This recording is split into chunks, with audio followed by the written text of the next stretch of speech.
En el nombre del Padre, y del Hijo, y del Espíritu Santo. Amén. Ven, Espíritu Santo, ven por medio de la poderosa intercesión del Inmaculado Corazón de María, tu amadísima esposa. Ven, Espíritu Santo, ven por medio de la poderosa intercesión del Inmaculado Corazón de María, tu amadísima esposa. Ven, Espíritu Santo, ven por medio de la poderosa intercesión del Inmaculado Corazón de María, tu amadísima esposa. Espíritu Santo de Dios, te pedimos que vengas a anidar en nuestro corazón, que vengas a formarnos, que te derrames en nosotros para poder comprender cada vez mejor la excelencia de la fe, el tesoro de la fe. Te pedimos que abras nuestro corazón para poder recibir esta enseñanza, para que la podamos grabar en el corazón y también para que la podamos compartir junto a nuestros hermanos. Bien, hermanos, bueno, gracias a todos los que se pueden conectar en este nuevo día y en este nuevo horario del curso del Concilio Vaticano II. Nosotros habíamos quedado en el artículo número 3 del Concilio Vaticano II en la encíclica, en la Constitución Dei Verbum. Y hoy vamos a ir compartiendo el artículo número 4 y siguientes. En primer lugar, quisiera que empezáramos leyendo lo que los padres conciliares nos dicen. Dios, después que habló, Dios habló muchas veces y de muchas maneras por los profetas. Aquí el Concilio Vaticano II lo que va haciendo es mostrarnos la íntima relación que existe entre el Antiguo Testamento y el Nuevo Testamento. Eso que los profetas hablaron, eso que los profetas proclamaron por inspiración de Dios, acá una palabra muy importante, inspiración, que se va uniendo a la palabra revelación, eso que los profetas fueron inspirados, lo hacían en nombre de Dios. ¿Y por qué hablaban en nombre de Dios? Dice el concilio. Porque Dios habló muchas veces y de muchas maneras. Es interesante que el Concilio Vaticano II nos plantee esto, de que Dios habla muchas veces y de muchas maneras. Muchas veces lo hace de una forma más bien colegiala. ¿En qué sentido? Nos da o nos imparte un mensaje, una enseñanza. A veces nos habla a partir de los acontecimientos históricos, de lo cual los profetas son los primeros testigos. Pero lo importante es que Dios no se cansa de hablar al corazón de su pueblo. Dios no se cansa de hablar al corazón de sus hijos. Y como no escuchamos a los profetas, dice el Sagrado Concilio, últimamente en estos días nos habló por su Hijo. Esto es maravilloso, porque los padres conciliares propiamente lo que hacen es tomar acá los aportes de toda la sagrada tradición, pero sobre todo lo que San Jerónimo quiso imprimir en el estudio de la Sagrada Escritura. Desconocer las Escrituras es desconocer a Cristo. Y en esto yo quisiera hacer énfasis, poner el foco en la atención. En estos últimos tiempos Dios nos habla a través de su Hijo. Envía, dice, a su Hijo, envía al Verbo eterno. La palabra verbo, queridos hermanos, no solamente hace alusión a una palabra que se dice a sí mismo verbo, sino que el verbo no es solamente aquel que nace, el verbo eterno, el verbo encarnado. En Sagrada Escritura, hablar de verbo, es decir, es manifestar lo que está en el interior de Dios.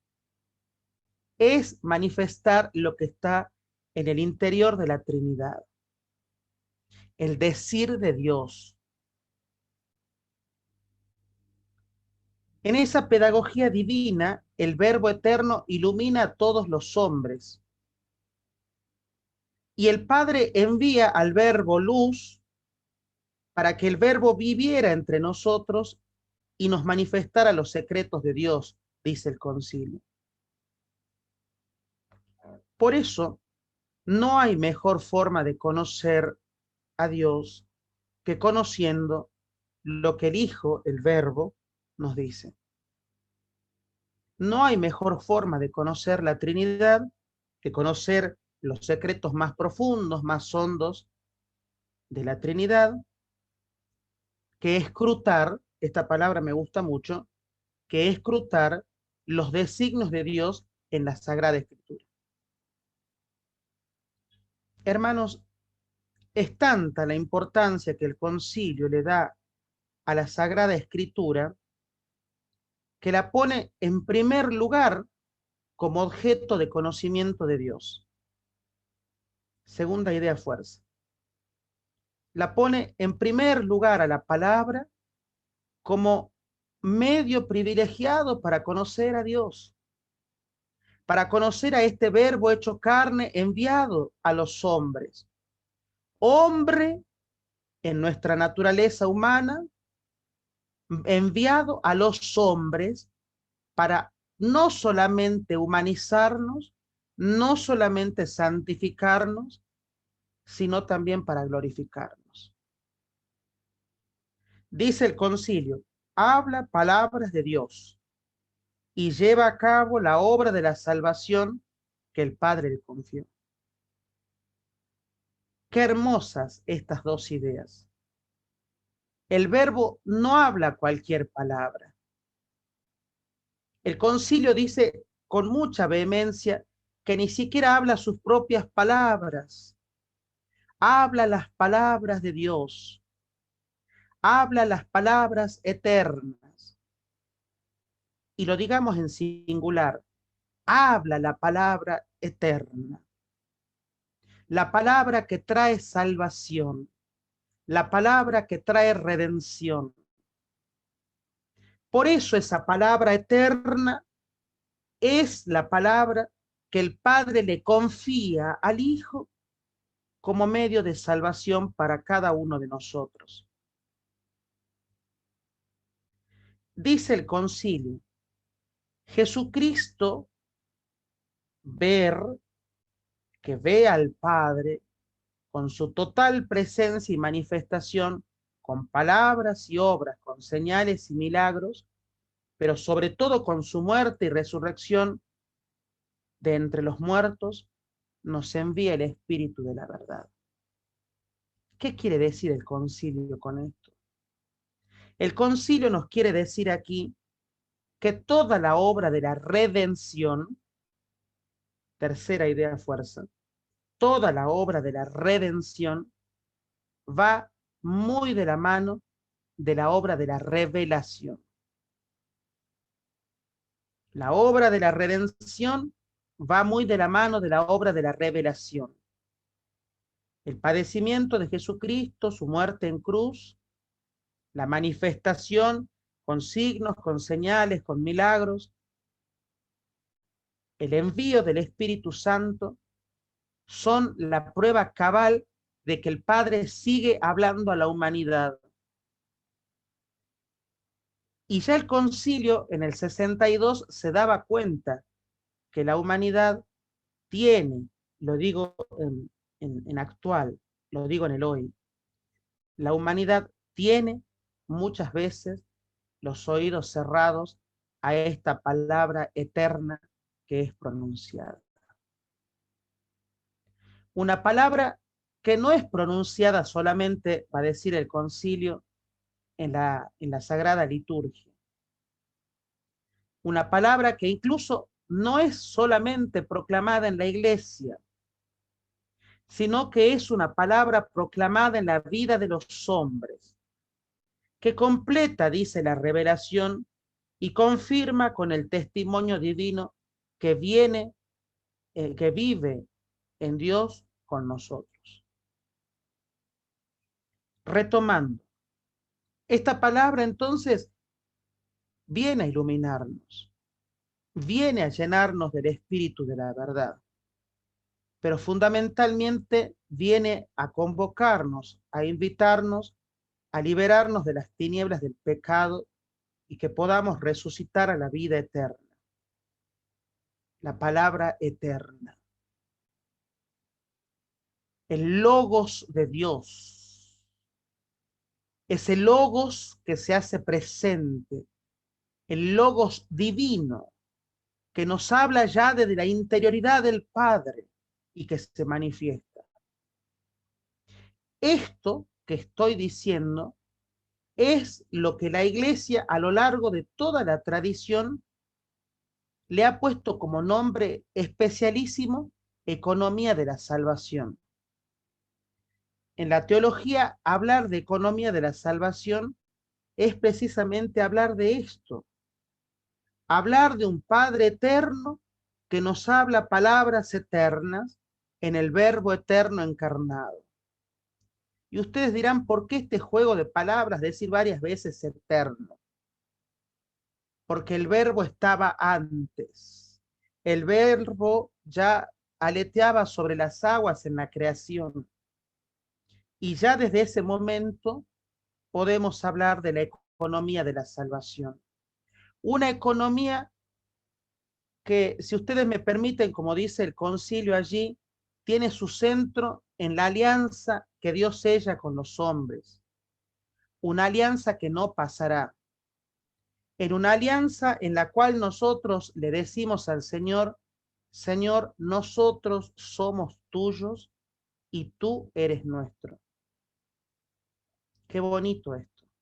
Esto es lo que el pueblo de Salta, en estos días del milagro salteño acá en Argentina, le dice al Cristo crucificado y glorioso, Señor, nosotros somos tuyos y tú eres nuestro. Esta alianza eterna se materializa, se concretiza en la revelación pública que ha hecho Jesucristo antes de su manifestación gloriosa. Ergo, antes de la parusía, antes de la segunda vuelta en gloria y en gracia. Los padres, sintiendo el peso de la responsabilidad de tener que hablarnos de esto, nos dicen que tenemos que abrirnos a la gracia de la revelación.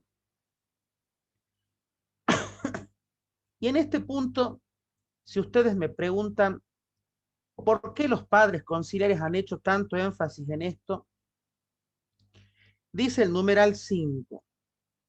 Cuando Dios revela, hay que prestarle la obediencia de la fe.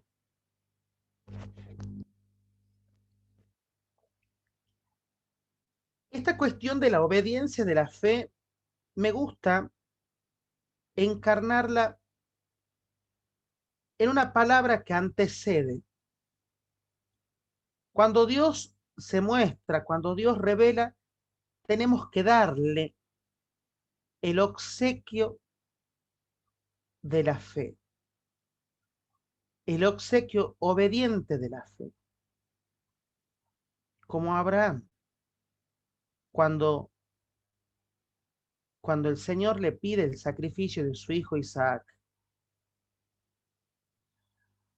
Abraham que había sufrido mucho por no tener descendencia. y que se alegra cuando el Señor le promete una descendencia muy numerosa. Ahora le pide el hijo el hijo primigenio, el primer hijo. Y seguramente Abraham con angustia, pero con profunda fe, hace ese obsequio religioso de la fe. ¿Cuántas veces a nosotros, hermanos nuestros, nos cuesta hacer este obsequio religioso de la fe? A veces primero partimos de la confrontación, del dudar, del discurrir, del cuestionar. Y el concilio dice que para recibir la plenitud de la revelación hace falta una sola cosa, el obsequio obediente de la fe. Lo dice claramente el concilio. No dice que hay que hacer grandes peregrinaciones, que hay que hacer muchas novenas, que hay que hacer eternas consagraciones. No. Dice el concilio, y acá, si ustedes me permiten, mis hermanos, acá está el núcleo, acá está el centro, acá está el corazón, aquí está la columna vertebral de lo que un cristiano debe creer. Para recibir la plenitud de la revelación, solamente hace falta una sola cosa, el obsequio obediente de la fe. Y en ese obsequio obediente de la fe, el hombre se confía libremente, le entrega su libertad a Dios, le entrega todo a Dios y le hace ese homenaje del entendimiento. A veces ese entendimiento y de esa voluntad va a partir nuestra confianza, nuestro creerle a Dios. Cerremos los micrófonos, por favor. Y no solamente el creerle a Dios, sino que la revelación, señores míos, hermanos míos, la revelación se nutre de esa obediencia de la fe. Y dice la palabra, y también lo refleja el concilio, que es una obediencia a la palabra dada por el Padre y confiada a Jesucristo, que es la palabra. Por eso yo quisiera que me lo pregunto para mí y lo pregunto para todos. De verdad, con la mano en el corazón, ¿cuánto lugar tiene la palabra de Dios en nuestra vida? Dice la palabra de Dios, cuando veía palabras tuyas las devoraba, porque tu palabra es mi alimento. ¿Cuánto lugar le hago a mi vida a la palabra? Mi vida está impregnada de la palabra. Mi vida, ¿cómo se predispone a dar ese obsequio obediente de la fe? Sigue diciendo el concilio. Para profesar esta fe es necesaria la gracia de Dios, y vaya que sí. Esta fe que no es una fe ciega, porque nosotros sabemos en quién ponemos nuestra confianza, sabemos en quién ponemos nuestra esperanza. Profesamos nuestra fe porque sabemos que la gracia es abundante, porque sabemos que Dios es providente, porque Dios viene en nuestra ayuda y nos auxilia a través del Espíritu Santo. Un espíritu que, como dice el Concilio Vaticano II, mueve el corazón y lo convierte a Dios. Acá es oportuna la palabra.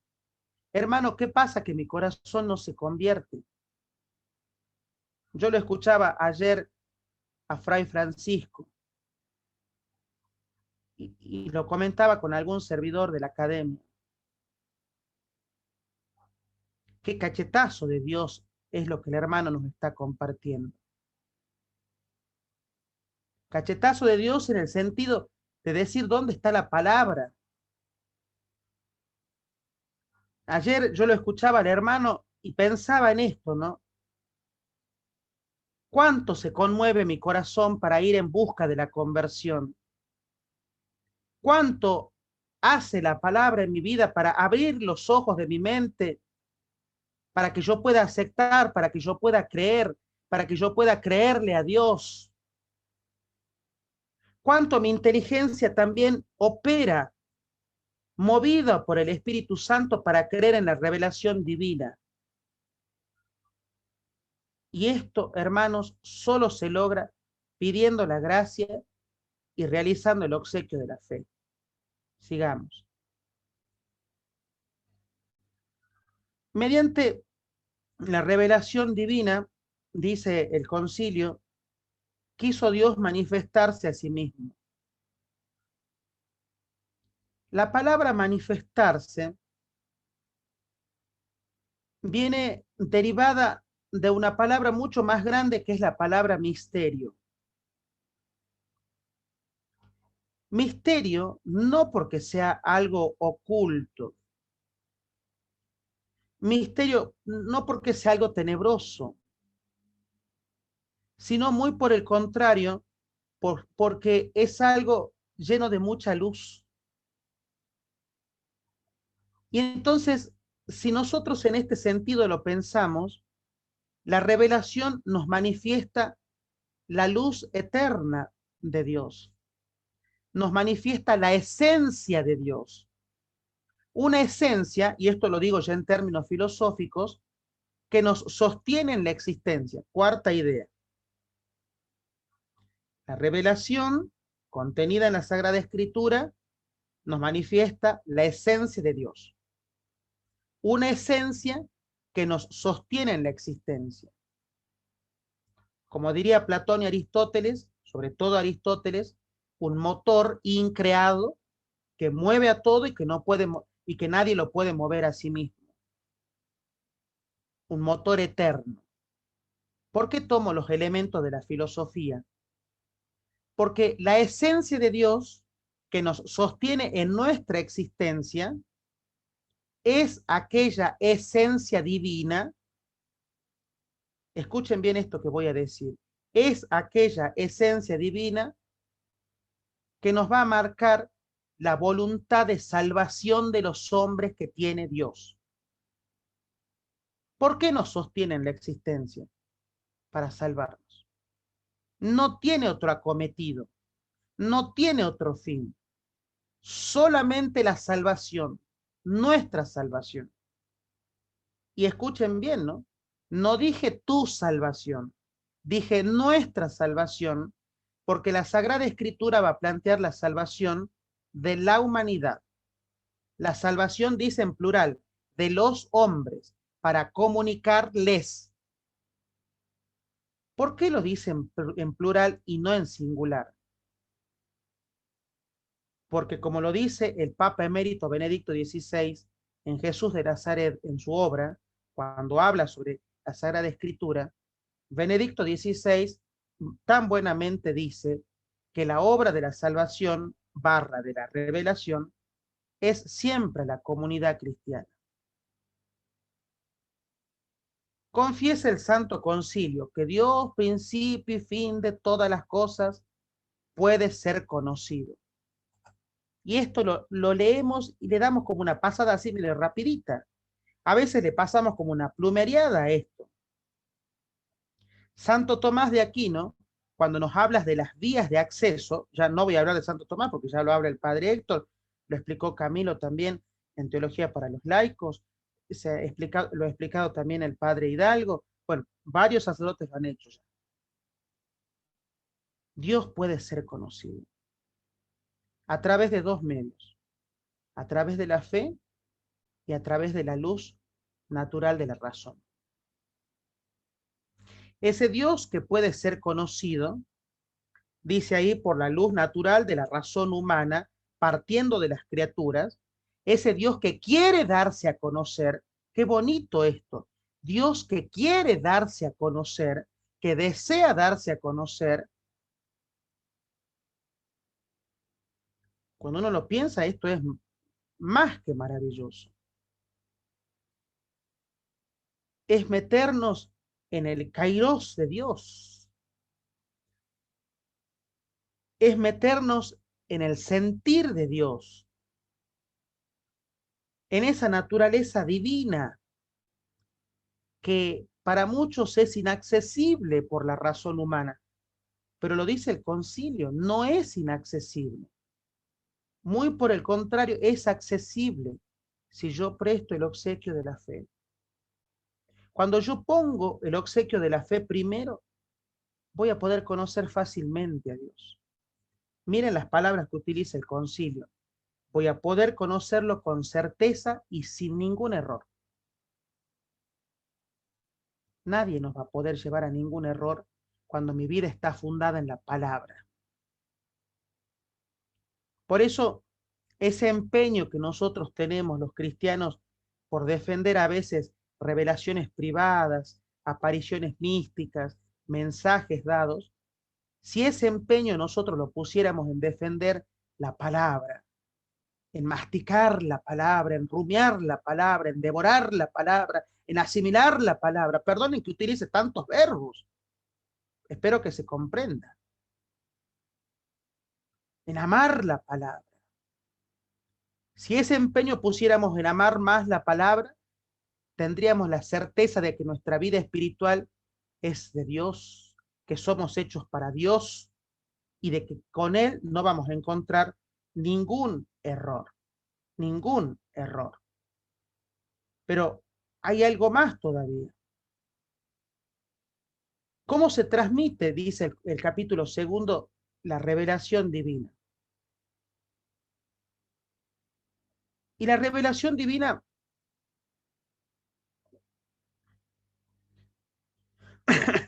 la revelación divina se ha transmitido a través de los canales de la gracia. Nuestro Señor Jesucristo ya dejó expresamente marcada cuál sería la forma de la transmisión de la revelación a través de los apóstoles y sus sucesores. Quiero detenerme en este subtítulo. La transmisión de la revelación se hace a través de los apóstoles y sus sucesores. Los apóstoles son 12. Los sucesores de los apóstoles son los obispos. Por eso, quien tiene la magna tarea, la tarea imprescindible de custodiar la revelación, quinta idea voy a decir ahora, quien tiene la tarea de vigilar, de contener, de resguardar el depósito de la fe, el depósito de la revelación, hoy son los obispos. Por eso, y sin hacer ningún juicio de valor, nada más lejos de mí que hacer un juicio de valor,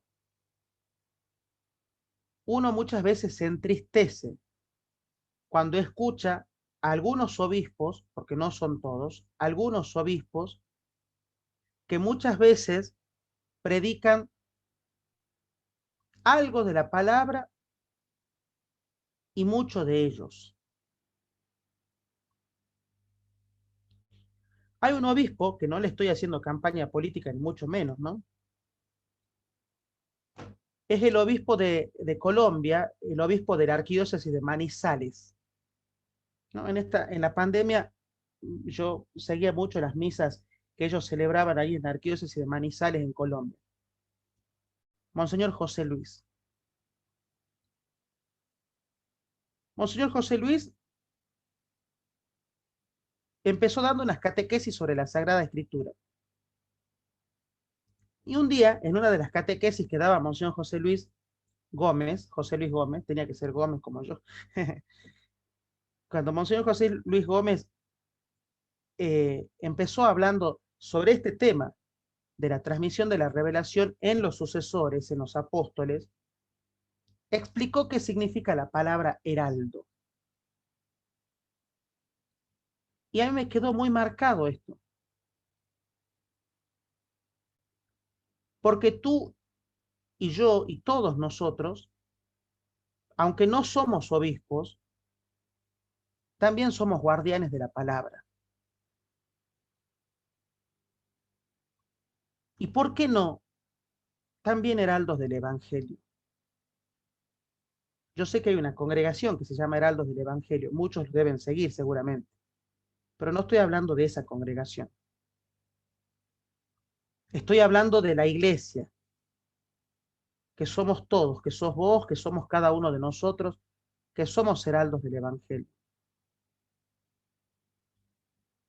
Un heraldo es aquel que sabe que su primer arma es la palabra. Un heraldo es aquel que sabe que su vida debe tener como principio y fin la palabra, como norte de sus acciones la palabra, como centro de sus decisiones la palabra.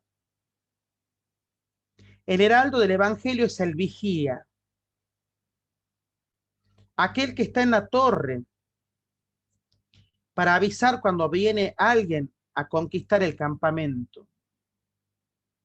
El heraldo es aquel que proclama la palabra con pasión, con ardor, con saber, pero sobre todo con testimonio.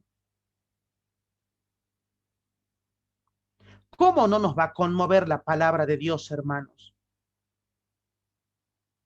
¿Cómo puede ser que al pueblo de Dios la palabra no lo conmueva? El otro día en algún curso suelo escuchar las preguntas de los hermanos. Alguien dijo algo que a mí me dolió muchísimo, que la mesa de la palabra no era tan importante, que era más importante la mesa de la Eucaristía. Yo no quise entrar en discusión, ¿no? Creo que me hicieron a mí la pregunta, no recuerdo bien. Pero miren lo que está diciendo el concilio. Si nuestra vida se funda en la palabra, si nuestra vida tiene sentido en la palabra, esa palabra que escuchamos, la hacemos viva, carne y la celebramos en el sacramento de la Eucaristía. San Ambrosio va a decir con mucha vehemencia, y después San Agustín va a tomar las predicaciones de San Ambrosio en Milán, que la palabra se hace carne eucarística en la mesa de la Eucaristía.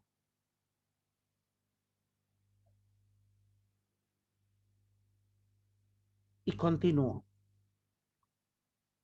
Dispuso Dios benignamente que todo lo que había revelado para la salvación de los hombres permaneciera íntegro para siempre. Por eso es que la palabra de Dios y es de todos, y no es de nadie al mismo tiempo. Y ustedes dirán, ¿se volvió loco? No, no me volví loco. La palabra de Dios, es de todos y no es de nadie. ¿Por qué no es de nadie? Porque no podemos cambiarle ni una i, ni una coma, ni un acento, ni nada. No puedo hacer con la palabra, a ver qué me sale hoy, hacer como bibliomancia. A ver que hoy me siento más o menos triste, bueno, busco algo que más o menos que me diga Dios esto, y si no me gusta lo cierro y lo guardo. Dios que se revela, revela la salvación.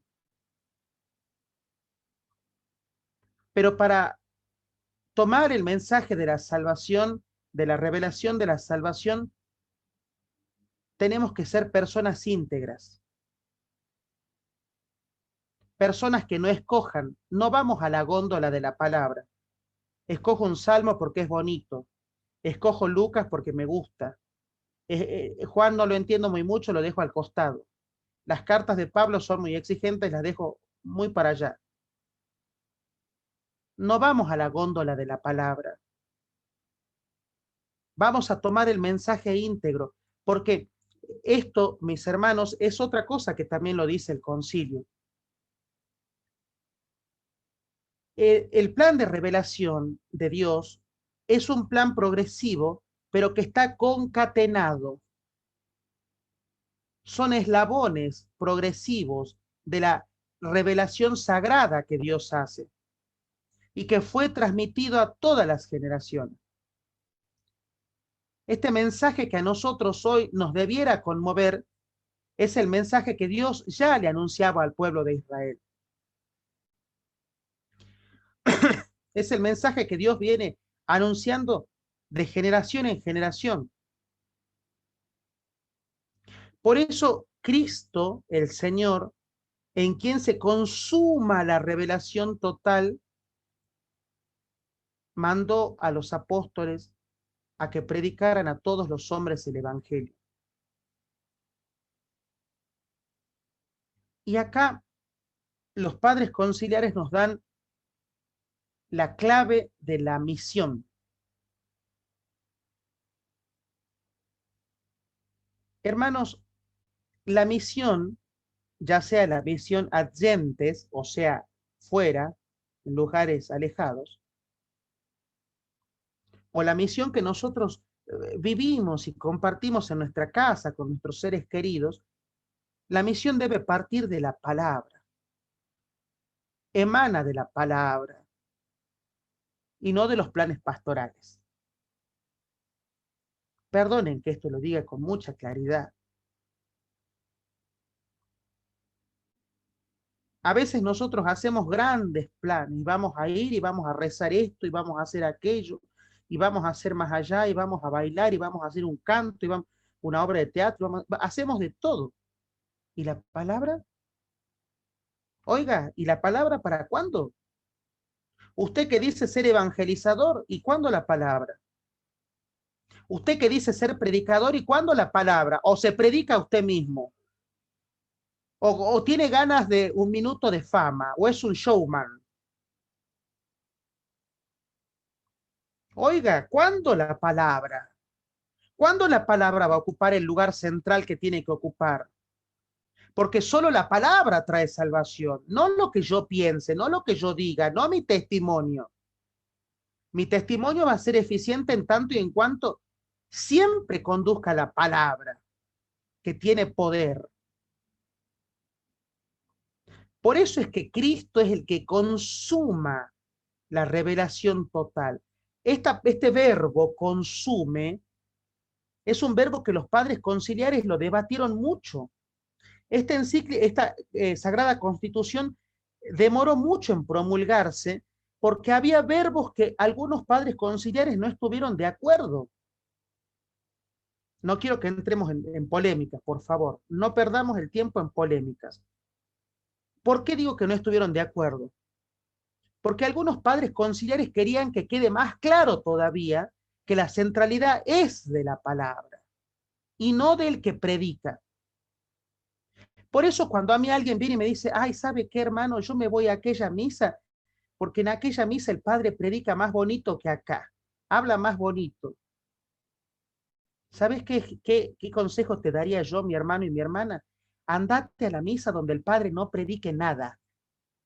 Ustedes saben que el sacerdote no está obligado a predicar. Solamente el domingo es obligación predicar. Los días de semana no es obligatorio predicar.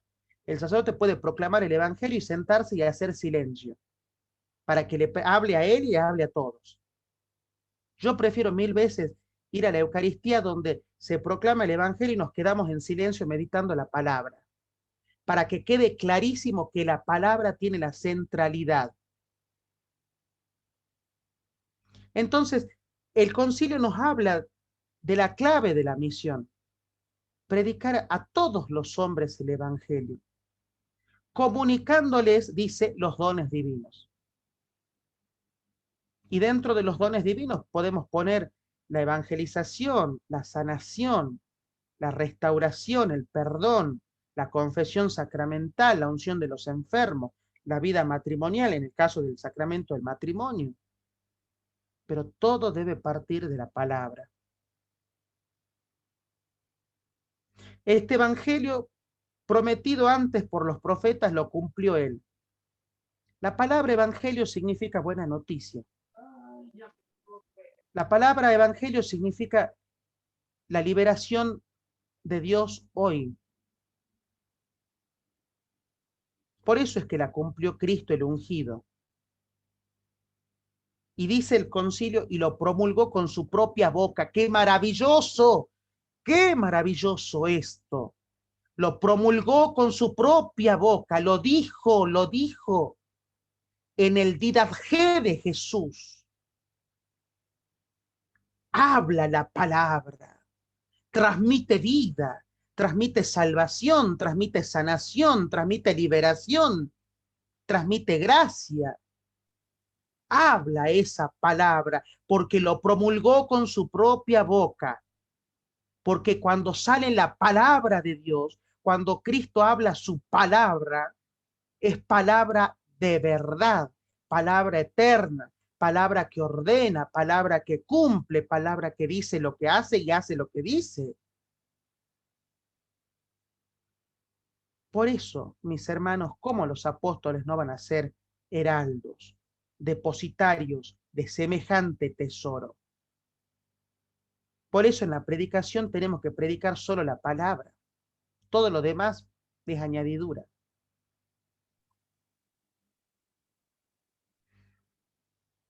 Si nosotros aprendemos esto y pensamos que es inspiración de Dios, que inspiró a los apóstoles, que inspiró a los varones apostólicos, a los padres apostólicos son los padres que siguieron a los apóstoles. Entonces vamos a entender cuál es el centro. Ahora, esa palabra se conserva íntegra, se conserva viva en la iglesia, en estos apóstoles, en los obispos que elaboran su magisterio, o sea, sus enseñanzas, mirando la palabra, leyendo la palabra, dejándose interpelar por la palabra. Y entonces ahora ya creo que queda claro para todos nosotros que la Sagrada Escritura siempre se une a la sagrada tradición de la Iglesia que peregrina en la tierra. No hay otra forma de encontrar la salvación si no es a través de la sagrada tradición y de la Sagrada Escritura, en ese verbo eterno que se da a conocer. Horacio, ¿estás presente ya? No sé si está Horacio.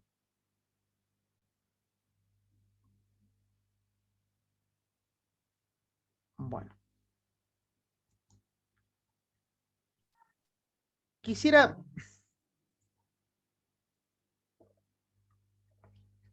quisiera avanzar un poquito más. Yo sé que vamos justos con el tiempo, pero hablar ahora de lo que es la sagrada tradición.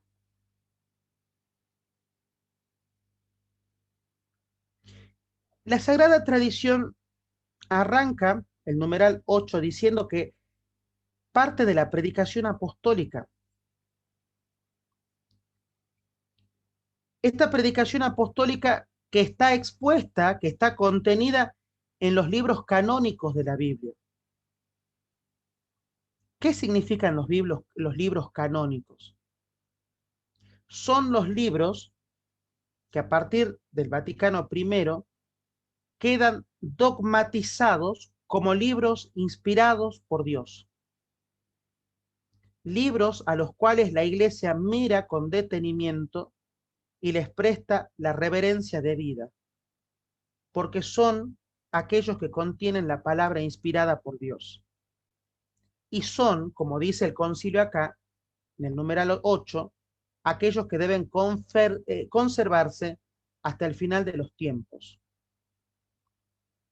Por eso es que los apóstoles, los discípulos, los obispos, no reciben cualquier palabra, reciben la palabra de Dios, amonestan a nosotros, nos amonestan a los fieles a partir de la palabra, nos exhortan, nos zarandean, nos llaman, o por lo menos debería ser así.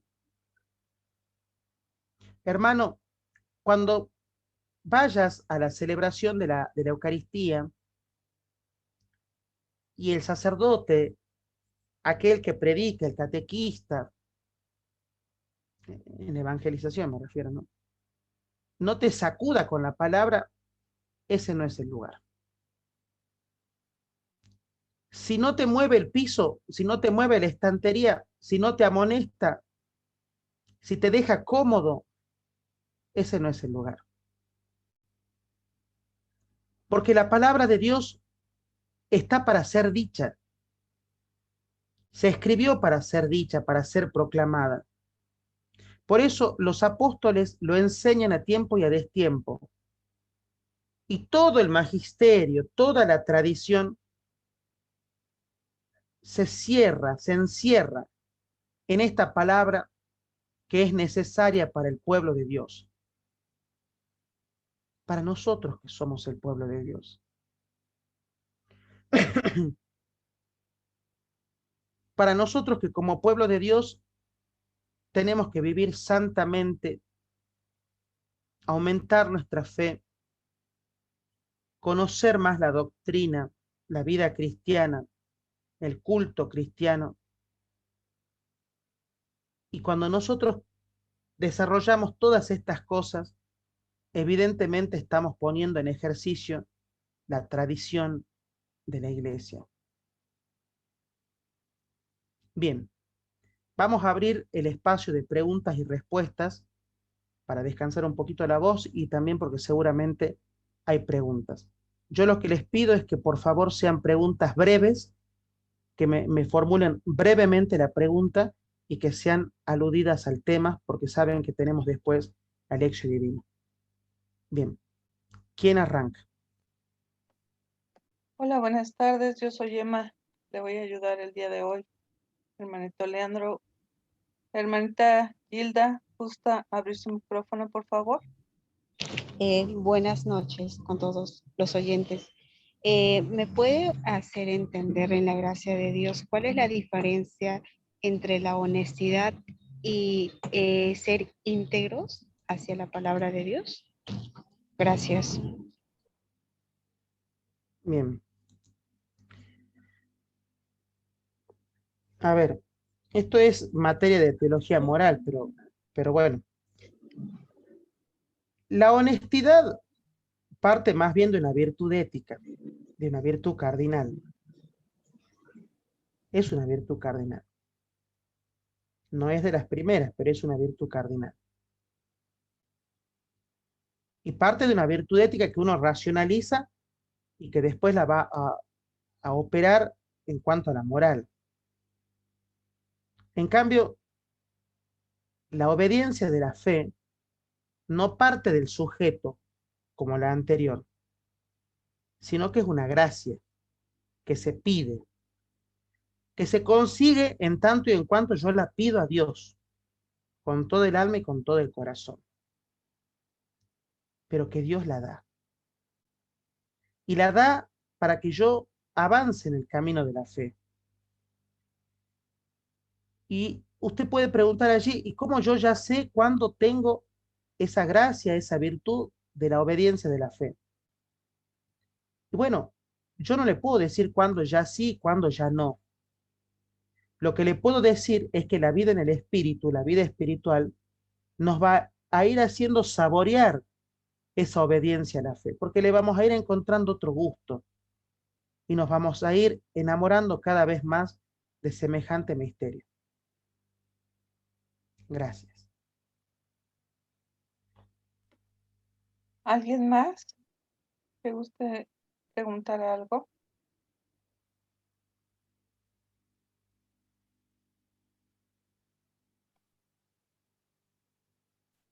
Hermano, al parecer no hay nadie más. ¿Nadie más quiere hacer preguntas? Este es el momento, aproveche.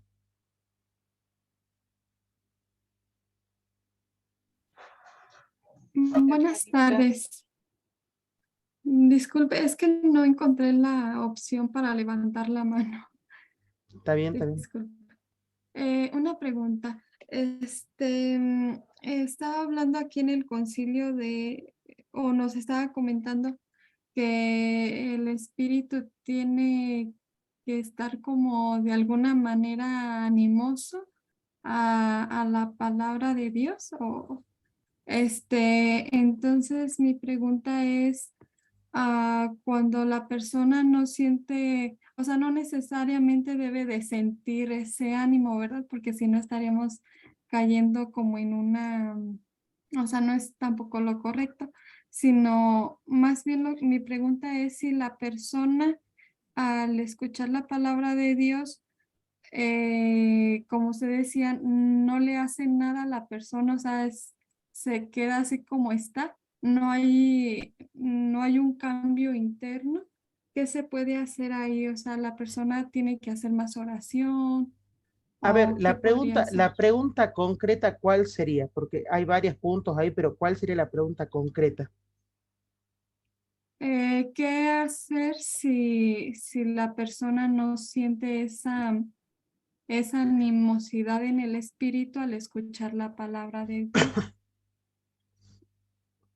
Bien. Acá, por eso decía cuál era la pregunta concreta. Acá hay dos Sí. cosas. Nosotros, los cristianos, muchas veces, no lo digo por usted, lo digo por todos. Muchas veces nosotros vamos detrás de sentires, ¿no? Vamos buscando sentir cosas. Y yo voy a aquella misa porque el Padre cuando me da la bendición, yo siento que me estoy por caer. Voy allá porque yo siento que los cantos son más lindos. Voy allá porque dicen que la Virgen llora, entonces como la Virgen llora por allá, voy corriendo a ver si me llora a mí también. Voy allá porque el Padre, cuando habla, se estremece mi corazón. Voy allá porque siento más paz que acá, que no hay tanta paz. Y entonces, si nosotros, hermanos míos, buscamos sentir cosas, estamos en el horno. Porque yo les puedo asegurar que en el 90% de las iglesias del mundo, y no hay vírgenes que lloran, curas que imponen manos y la gente cae, música que es muy linda y es más fuerte que otras iglesias. En el 90% de las iglesias no existe eso, no está. Y entonces, ¿esa gente no siente a Dios? O sea, si yo no siento a Dios, Dios no está aquí. ¿Por qué hago esta salvaguarda? Porque la fe no se trata de sentir. Hemos transformado la fe en un ejercicio de sentir. Y entonces yo siento más si me hablan más fuerte, si me gritan un poco, si me cantan un poco en el medio, me hacen un canto, estoy sintiendo más. Y si lloro, ni te cuento, ¿no? Vuelvo todos los días, porque algo está pasando. ¿Por qué digo esto? Porque la palabra me va a hacer sentir cosas a mí, pero en tanto y en cuanto yo no busque las delicias del Señor, sino al Señor de las delicias. Es diferente. En tanto y en cuanto yo no busque las delicias del Señor, sino al Señor de las delicias. ¿Dios nos puede dar esas gracias particulares? Sí, pero no son obligatorias. Ay, esa hermanita debe tener el corazón tan duro porque no siente nada, en cambio yo siento todo. Y capaz que es sorda la hermanita, no siente porque es sorda. ¿Qué vamos? ¿Es culpable porque es sorda? No, el Señor igual está tocando su corazón. El Señor igual le está hablando al alma. Es más, la Madre Teresa de Calcuta, que ayer fue su día, 25 años de su vida no sintió nada. La noche oscura. 25 años de su vida. Pero solamente se refugiaba en la palabra. Y le creía la palabra. Y desde la creencia fuerte en la palabra, sabía que estaba haciendo lo correcto. ¿Qué hacer cuando una persona no siente nada? Y orar. Señor, aquí estoy. Miren, San Juan Bautista San Juan María Vianney no sentía nada. E iba a la adoración al Santísimo todos los días y le decía, yo no siento. Pero yo sé que vos estás y que me mirás y yo estoy acá mirándote.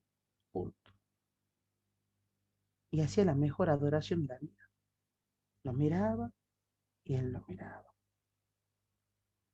Y ahí se quedaba. Otra pregunta. Hermana Rosalba, si gusta abrir su micrófono, por favor.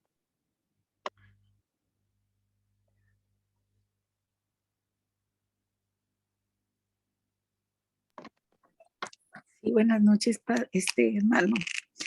Eh, aquí en Estados Unidos está una, en particular en nuestra obispado, está hace poco pusieron tal vez basándose en lo que usted dice, de que la centralidad de la misa, de la Eucaristía es la palabra. Les dijeron a los sacerdotes que no hablaran de sí mismos, que hablaran de la palabra. Entonces yo entiendo por lo que usted dice que se están basando en eso, ¿verdad? No sé si es correcto. Bueno, no solamente que se están basando en eso, se basa en primer lugar en el ordenamiento general del misal romano. En el ordenamiento general del misal romano está establecido cómo debe ser la predicación. Y miren, el Papa Francisco, una de las cosas que bellamente hizo al principio del pontificado fue pedirles a los sacerdotes que predicaran poco, corto, 6 minutos como máximo.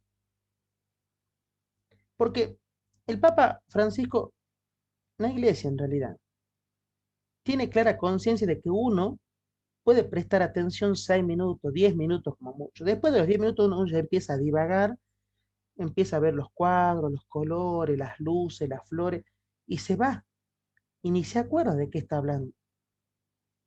Y lo importante es que yo me quede con el mensaje central.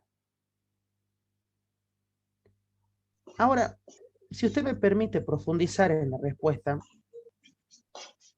la predicación tiene que partir fundamentalmente de una hermenéutica bajada a la vida, no de una exégesis. ¿Por qué? Porque muchas veces el pueblo de Dios no tiene la asiduidad de, de meterse en la palabra. Yo, por ejemplo, les pregunto a ustedes que están compenetrados, ¿ustedes tienen la costumbre de ir a la misa ya leyendo los textos que se van a proclamar en la misa? ¿Ustedes ya saben qué va a decir la primera lectura, el salmo, la segunda lectura, el evangelio? Porque un buen cristiano se prepara para ese banquete sabiendo todo el menú. No es que es una carta totalmente nueva. Hoy que tenemos todo a disposición, hoy que los medios tecnológicos están, ¿por qué no nos preparamos lo suficiente? Pregunta, ¿no? No es una crítica, sino que es una pregunta. ¿Qué hace que no nos preparemos lo suficiente? Bien, otra pregunta. Hermana Gilda, ¿puede abrir su micrófono, por favor? Disculpen, quiero entender para que se me quede claro lo que usted le ha entendido o es que estoy equivocada, es que usted menciona que creer en Dios es como que el ciego cree en el sol, no porque lo ve, sino porque lo siente. Es la manera correcta, es como lo he entendido. A ver, repítalo, por favor, más lentamente. Creer en Dios es como es como que el ciego cree en el sol, no porque lo ve, sino por lo que lo siente. No, ¿Me dejo entender? no, sí, pero no. No es eso lo que yo he dicho. No es eso lo que yo he dicho. Primero, hay diferencias abismales en lo que acaba de decir. ¿Por qué? Yo creo no solamente porque lo veo, porque nosotros sí lo vemos a Dios. Segundo, si tomamos lo que dice Santo Tomás de Aquino, tenemos pruebas para comprobar racionalmente la existencia de Dios. Y tercero, porque lo siento. Pero primero porque lo veo, porque puedo comprobar científicamente y racionalmente, y tercero porque lo siento. Porque Dios hace obras espirituales y el que hace obras espirituales entonces es un ser espiritual que existe verdaderamente. Esto sería hermoso detallarlo más profundamente, pero bueno, se lo resumo en esas grandes líneas. No, el ciego no sabe si va a ver alguna vez. Puede que sí, puede que no. Yo sé que lo voy a ver porque ya lo veo en el sagrario y porque lo voy a contemplar en la visión beatífica en la eternidad. Y ahí está el abismo entre una cosa y otra. Yo no creo porque no me queda otra más que creer. Pobrecito, no tengo otra cosa que hacer, creo. No, yo creo porque existe una persona real, porque me encontré con alguien personal, con alguien de carne y hueso, que es una persona. Bien, otra pregunta. Hermanita Maritza, por favor, ¿puede abrir su micrófono? Sí, gracias. Buenas tardes. Aquí en el punto 7 nos dice, dispuso Dios benignamente que todo lo que había revelado para la salvación de los hombres permaneciera íntegro para siempre y fuera transmitido a todas las generaciones. Aquí yo entiendo que el plan de la salvación y el fin último del hombre es la felicidad. Sí, claro, Y evidentemente. eso cuando dice que es para íntegro para siempre se refiere a la vida que estamos actualmente y después de la muerte también. Bien, esto sería cuestión de que apliquemos una clase más por lo menos, porque decirlo así tan livianamente en una respuesta de un minuto o menos de un minuto es muy tirado de los pelos, pero a ver, nuestra vida es una vida corpórea. Dije yo que el Señor nos sostiene en la existencia por su misma esencia o el ser, pero hay algo mucho más concreto. Nosotros aspiramos a la vida eterna y como aspiramos a la vida eterna, esta vida pasará. Más tu palabra, dice el Salmo, no pasará. ¿Qué quiere decir esto? Que la palabra ya nos va diciendo cuál es nuestra vida futura. La palabra ya nos va diciendo cuál es la vida futura. Nos vamos preparando hacia eso, nos vamos preparando hacia la eternidad. Y en esa preparación a la eternidad, evidentemente nosotros nos utilizamos de esos medios que la palabra, que la iglesia, que la tradición, que el magisterio nos proporciona, en busca evidentemente de la felicidad. Bien, ¿quién más? Otra pregunta. A ver, los servidores que siempre dicen que no tienen tiempo para preguntar.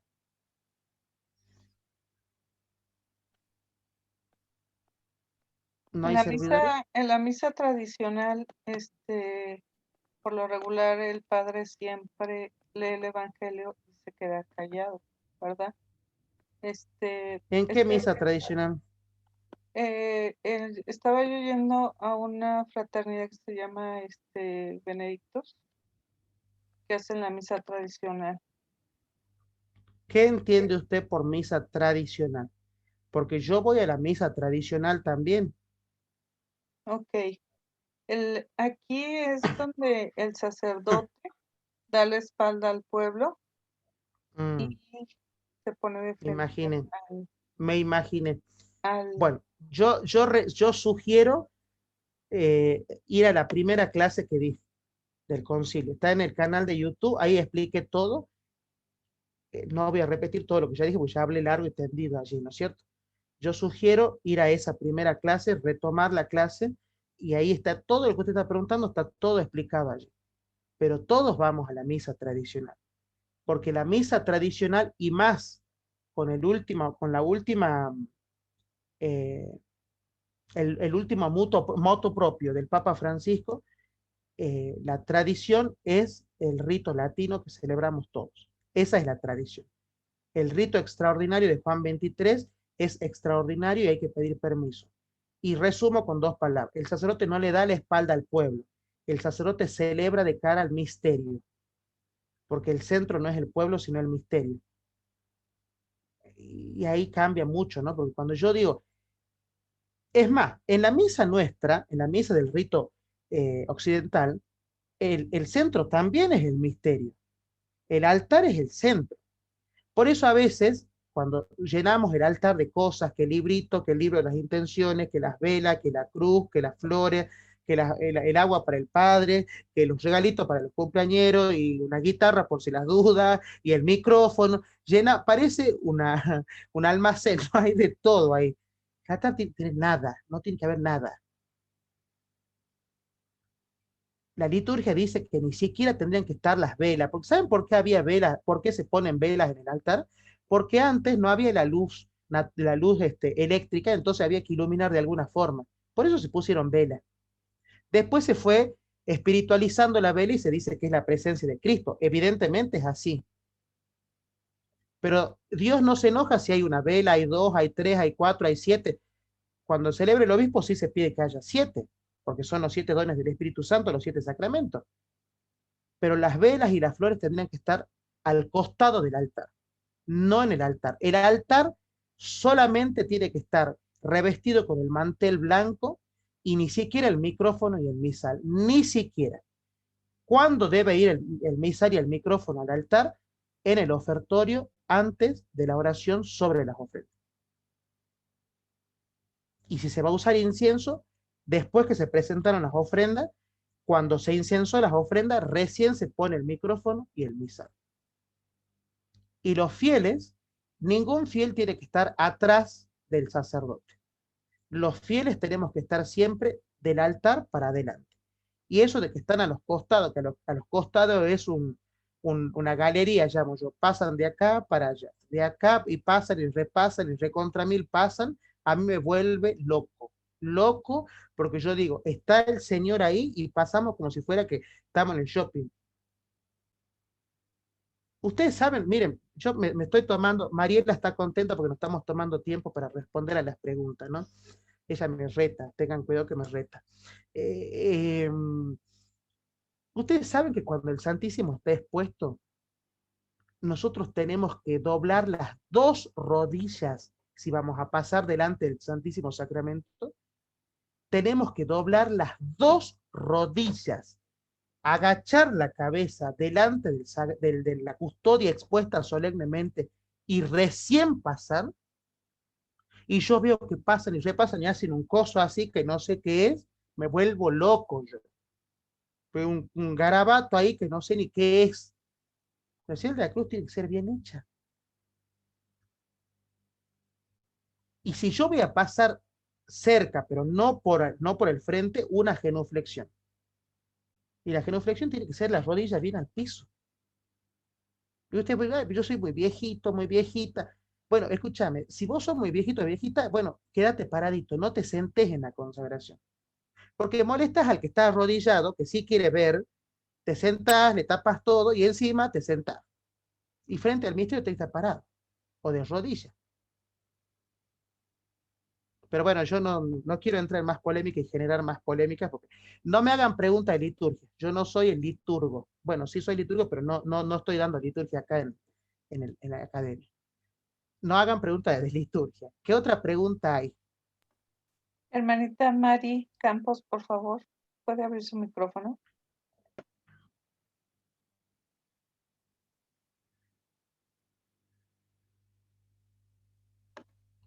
No le Hermanita, escuchamos, María. no, ya. ¿Escucha? Ahora sí. Buenas tardes, que el Señor lo bendiga. Que el Señor les bendiga. Quiero saber, hermano Leandro, si me puedo devolver un momentito porque me desconecté y quería hacer un pequeño comentario sobre lo que la hermanita preguntaba de cuando no se sentía, cuando se recibía la palabra y no se sentía nada que usted le respondió y toda esa parte. Bueno, mire, el comentario lo vamos a hacer dentro de un ratito porque ya tenemos que cerrar la sesión para entrar a Lección Divina. Ya tenemos que cerrar. Pero ya lo vamos a hacer el comentario oportunamente, lo vamos a hacer. Guárdelo en el corazón que lo vamos a hacer. ¿Alguna otra pregunta rapidita? ¿Qué cosa que cerremos rápido? Hermana Leti.